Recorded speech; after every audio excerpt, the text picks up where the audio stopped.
İranla üz-üzə gəlmək Azərbaycana xeyir gətirərmi? Yox, İran düşməndə dostu, yaxşıdır, pisdir, qoyaq kənara. Pis İran. Belə üfunətli bir İran.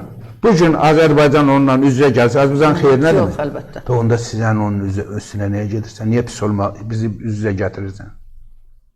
Mən hələ onun yaxşılığından danışmıram ha. Sən Azərbaycanı sevirsənsə, sən kimin əlindən Azərbaycanı tokuşdurursan, sən kimin kukulasısan? Mən ondan danışıram daha çox. Biz Azərbaycanı bugün qorumaq uğrunda mübarizədən danışırıq ki, bu fəlakətlərdən necə çıxacaq? İqtisadi münasibətlər dağılır, qonşuluq münasibətləri dağılır, eyni zamanda hərbi vəziyyət getəcəkdir. İndi də Xəzər dənizinə Azərbaycanın dostu Zelenski füzə fırladır. Xəzəri destabilizasiya zonasına mı çevirirsən Zelenski kukla? Netanyahu'nun kuklası Zelenski, sen kimsən ha? Sen Xəzər dənizində destabilizasiya yaratmaq üçün füzə atırsan Tehran at da. Xəzərə niyə atırsan be sən? Get Tehrana füzə fırla. Sənin Xəzərə atmaqda məqsədin var. Azərbaycanın bütün kommunikasiya ilişkilərini darmadağın eləməkdir. Azərbaycanı savaşa çəkmək istəyirlər.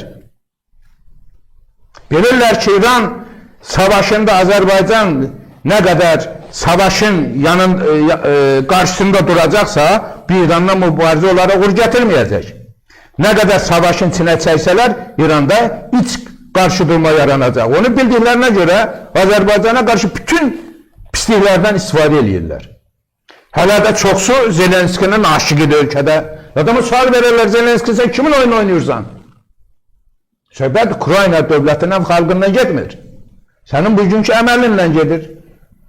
Söhbət atdığın füzənin İrandan çox Azərbaycana ziyanı var. İrana heç bir onun əhəmiyyəti yoxdur. Burada onsuz da İran bir dənə gəmisini partladacaq. İran sizin 50 dənə gəminizi Hürmüz boğazında partladacaq. 5 ziyan vuracaqsınız, 50 vuracaq.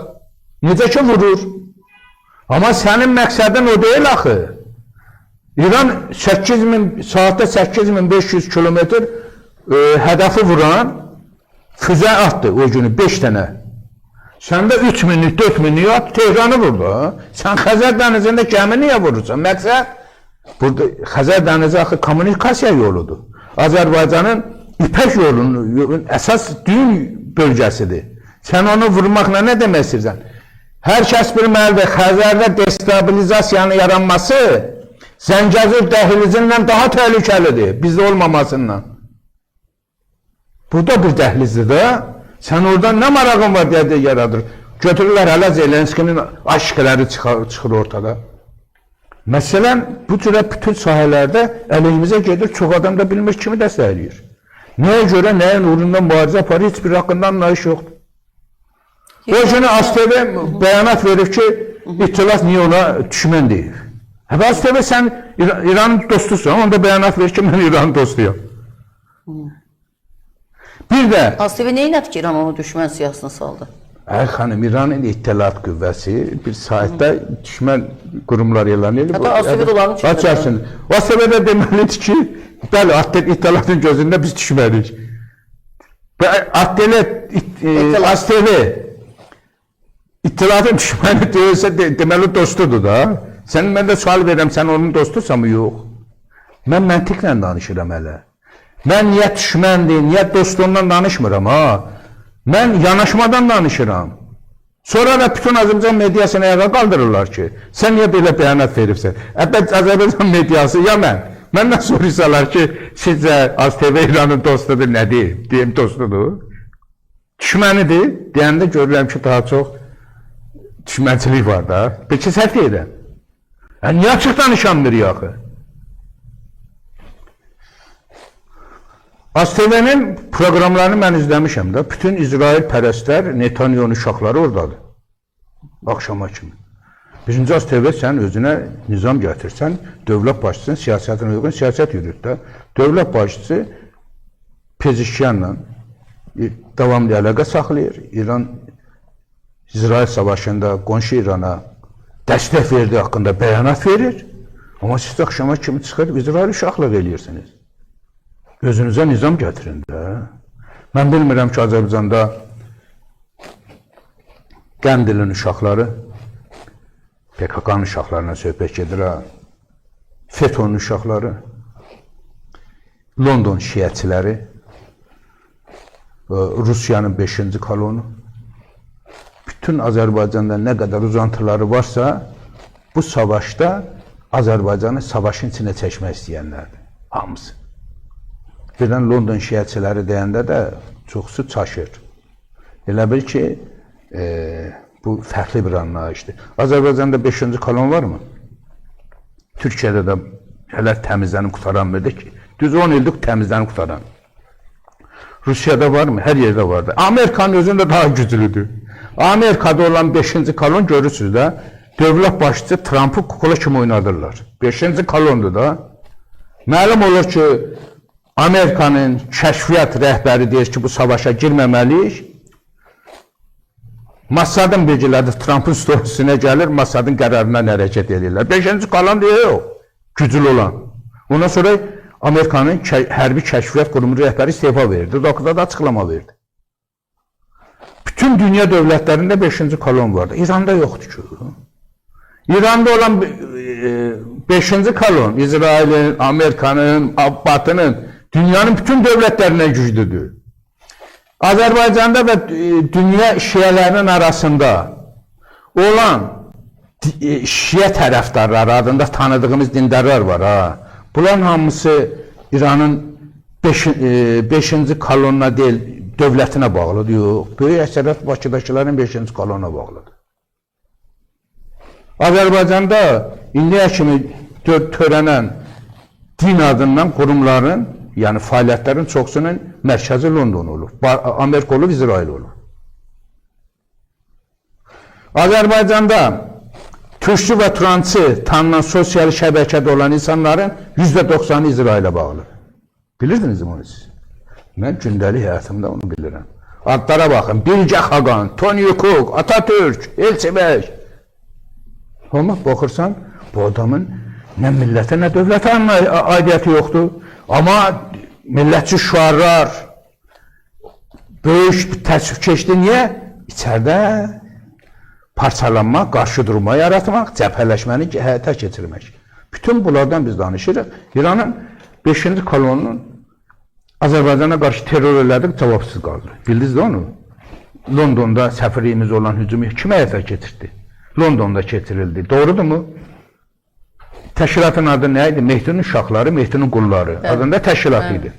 O təşkilat Londonda cinayət həyata keçirdi, onlara cinayət işi qaldırıldı. Azərbaycan dövlət atributları tapdalandı orada. Bayraq yerə atıldı. O cinayəti həyata keçirilənlərə qarşı bir fəaliyyət keçərləşdi mi? Yox. Yaxşı, bunu Tehran eləmişdə cəzalandırın da. Axı onu yəni gerçək bu dövlətin maraqlarını qoruyan, yəni İran xalqının maraqlarına uyğun olan, dövlətin deməyək, İran xalqının maraqlarına uyğun olan şiə cəryanı həyata keçirmir axı. Onu İran xalqının maraqlarına qarşı olan Batı dünyasının kuklaları həyata keçirirdi. London işin içindədir və ona qarşı hansı tədbir görüldü. Azərbaycanda ya Hüseyin şüarlarından qadınlar küçələrə çıxmışdı. Polis də demişdi, bunları yığışdırır, xəbər yadınıza gəlirdi. Böyük bir səs-küy saldılar ki, Azərbaycanda şiəliyə və dini inanca qarşı böyük bir dövlət baskısı var. Böyük kampaniya başladı. Mərkəzi yenə Londondakı şiələr çıxdı. Amma eyni zamanda fikir yaratdılar ki, bunu İran eləyir. Bizdə olan 5-ci kolon, Tehran'da olan 5-ci kolon hamısı bir yerdədir. Onu bir yerdə qururlar ki, lazım olanda dövlətlər üzrə qoysunlar, sakitçilik yaratsınlar, idarə etsinlər. İndi də qarşılarından bir qüruru Türkiyə çıxıb, onu vururlar ki, Türkiyənin mövqeyi. Özəlliklə Erdoğan əleyhinə ciddi kampaniya. Azərbaycanda niyə? Adama sual verirlər. Bu Erdoğan Azərbaycan'a nə edir? Nə pisliyi keçir? Nə kampaniya apardılar? Nətər aşama kimi Erdoğan'ın biri oradan yazır ki, bu dindarı, nə bilim nəyi filan kəsi müdafiə niyə edirsiniz? Axşama kimi yazıları dinləmirsiniz mi? Ailəsi təhqir olunur, geyimi keçimi təhqir olunur. Eyni zamanda Fələstinçi deyib anti-türkçü olduğunu yazanlar, İsrail, eyni zamanda Azərbaycanda İsraillə Azərbaycanın qardaşlığını düşmənçiliyə çevirmək istəyən Erdoğandır, bu aradan götürülməlidir, Azərbaycanda yazılmır. Axırıncı rast gəldiyim bu idi ki, səhhətində çox ciddi problemlər Nə var. oldu? İsrail həkimi İsraildən həkim gəldi. Yəni onu gördüm. şəxsiyyətini terror eləyirlər. Harada eləyirlər burada, amma bu beyin burada deyil axı, kənardan gəlir bu təşkilatlara ki, beyin informasiyanı belə yazın, bugün belə yazın, məsələni belə gətirirlər. Məqsəd nədir? Yüksələn bölgədə İsrail mafiyasına, terroruna qarşı duranan bugün Erdoğan liderliyində Türkiyə var. Dünya dövlətləri ya İsrailin yanında olmalıdır, bölgə dövlətləri özəlliyi ya da Türkiyə ilə bir yerdə olmalıdır. İsrail getdikcə zirvədən aşağı düşür, Türkiyə getdikcə zirvəyə doğru yüksəlir. Aralarında nə fərq budur? Bugün zirvəyə doğru gedən Türkiyəni vurmaq, Türkiyənin yüksəlişini qəbul etməmək, İsrailin varlığı uğrunda mübarizə aparmaq kimi bir siyasətin içərisindəyik. Biz də hər gün bu informasiyaların ortasında qalırıq. Qaldıqca da əzilirik. Keçəkləri deyəndə də fərqli fikirlər səsləndirirlər. İsrailin əleyhinə olmaq İrançılıqdır, ya farçılıqdır sizcə? Dünya insanlığı İsrailin əleyhinədir. İspaniya açıq-açığına savaş aparır. İndi deməli İspaniya dövlət olaraq İrançıdır. O görmür ki, bu nə ilə məşğuldur? 30 min insanı öldürəsən bir şəhərdə, Qəzzada, onun 30 mindən yuxarısı 2 yaşından aşağı uşaq olar. O insanlara hansısa bir insan demək olar. Yox bir cinayətkara biz deyək ki, insanlığın sən simvolusan. Bu nətər olur? Çağdaş Hitler Netanyahu'dur. Kim nə deyir desin? Çağdaş Hitler'dir. Qansız, gündə qan tökən, insanlığa, bəşəriyə qarşı müharibə aparan bir insandır. Bunun qalib gəlməsi mi bizə lazımdır? Netanyahu qalib gələrsə, Hitler qalib gələr. Netanyahu'nun qalib gəlməsi Hitlerin pasport alması deməkdir. Onda ən çox bu siyasətdən zərər çəkən Yahudi milləti olar. Netanyahu'nun qalib gəlməsi birinci Yahudi millətin əleyhinədir. İmkan vermək olmaz. Yahudi milləti hökmən Netanyahu cinayətkarını, faşistini cəzalandırmalıdır ki, Hitlerin doğuşuna və Hitlerizmin də dünyada baş qaldırmasına şərait yaranmasın.